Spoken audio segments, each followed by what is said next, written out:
Welcome back. I hope everyone had a lovely weekend.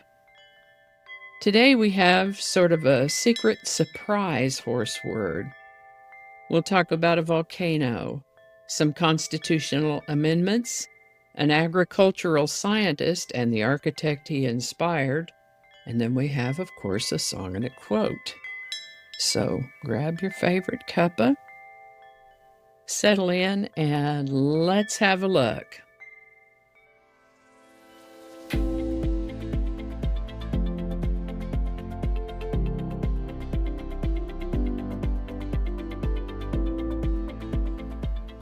Hi there, and welcome to This Day in History for June 8th. June 8th is the 159th day of the year in the Gregorian calendar, 160th in leap years, with 206 days remaining to the end of the year. We're still talking about horse words, and today's word is a horse word of sorts, even if it doesn't seem like it initially, and it's Hobson's choice. Hobson's choice is a noun, and it means the choice of taking what is offered or none. An apparently free choice with no acceptable alternative. Here's how it's a horse word. Hobson's choice is named after a liveryman, T. Hobson, who lived from the mid-1500s through the first third of the 1600s. He would offer his customers the choice of renting the horse near the stable door, or none at all. Maybe Mr. Hobson wasn't necessarily so well versed in 21st century customer service, but he did make sure that all his animals received equal opportunity. He had a variety of horses, and Hobson's choice ensured that all the horses got equal use and equal rest instead of the customer favorites getting all the wear and tear. Some have offered suggestions as to how he might have done things differently, but he ran his stable the way he ran his stable. Hobson's choice. And with that, we're going to start in the year 1783 when a volcano in Iceland called Laki began an 8-month eruption. In addition to lava, which destroyed about 20 villages right out of the box, Laki emitted poisonous gases that killed animals and crops. This then, of course, led to a fairly immediate famine. In addition, the volcanic cloud cover didn't just stay over Iceland. It was an extended eruption, and the cloud cover went over a great deal of the planet, caused a drop in global temperatures that resulted in crop failures in Europe, drought in North Africa, and even as far away as India. It's estimated that 20 to 25% of Iceland's population perished, some from the famine, some from the poisonous volcanic gases. And that initial eruption was on June 8th, 1783. On June 8, 1789, James Madison introduced 12 proposed amendments to the United States Constitution and Congress.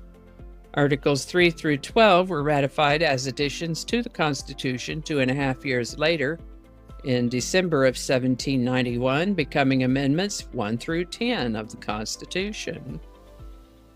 This is the birthday of American agricultural scientist Franklin Hiram King, born June 8, 1848. He studied soil science, but what he's most known for is designing the cylindrical silo, which reduced spoilage in the silage. Some feel that Frank Lloyd Wright, who also has a birthday today, was influenced by this cylindrical design as evidenced in his design of the Guggenheim Museum in New York. Mr. King lived to the age of 63. In the ramp-up to the American War between the states, Tennessee seceded from the Union on June 8, 1861. This is the birthday of American architect Frank Lloyd Wright, born June 8, 1867. He would often tell his students, study nature, love nature, stay close to nature, it will never fail you. His aim was to design buildings that complemented or even seemed part of nature. He lived to the age of 91. Rod Argent, Paul Atkinson, and Hugh Grundy were 15 and 16 years old, still in high school, when they began jamming in 1961. They called themselves the Mustangs initially.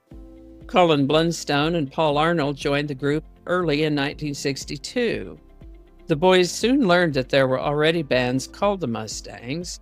Wanting to stand out, they brainstormed for a more original name, and they chose the Zombies without really quite knowing what a zombie was. They were pretty sure, though, that there would not be a bunch of other groups called the Zombies, and they were right about that. In May of 1964, they won a competition, secured a contract with Decca Records, and recorded their first hit, today's song, She's Not There. She's Not There was written by Rod Argent and released in the summer of 1964. It hit number 12 in the UK and number 2 in the US and Canada. It's ranked among Rolling Stone's 500 greatest songs of all time and was introduced into the Grammy Hall of Fame in 2016.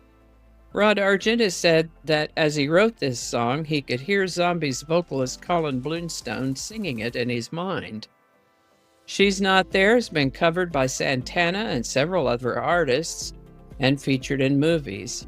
She's Not There by the Zombies. Link in the description. How about that?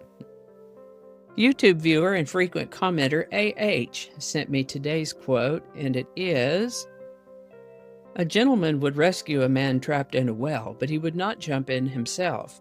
He's not perfect, but he's not stupid either." Chinese proverb. Thanks, AH. Alrighty, y'all take care. Be good to each other. I'll see you next time.